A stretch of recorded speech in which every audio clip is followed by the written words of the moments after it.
Mes mains tremblaient, ma voix se brisait, et 200 paires d'yeux étaient braqués sur moi. Je venais de complètement perdre le fil en plein milieu de mon discours. Je sentais la sueur dans mes paumes, mon esprit s'emballait et tout ce que je pensais c'était « c'est fini pour moi ». Mais alors je me suis rappelé la technique que mon coach m'avait appris, exprimer tes sentiments. Et là je dis à mon public, je dois être honnête, je suis terrifié par la prise de parole en public.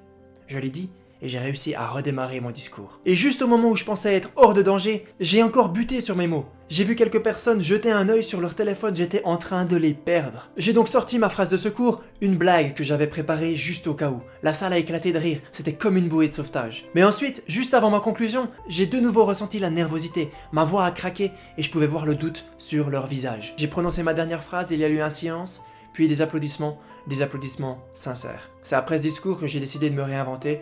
Aujourd'hui, je me lève le matin pour une raison, créer un monde dans lequel la vaste majorité des gens parlent avec impact. Ce que tu as pu observer, c'est que la deuxième histoire, elle est beaucoup plus tendue. Elle commence droit dans l'action, on a alterné entre conflit et relâchement, enfin on arrive à une conclusion avant de donner cette fameuse direction. Dans le reste de la vidéo, je vais te guider à travers les 4 autres tactiques que tu peux utiliser pour raconter des histoires mémorables.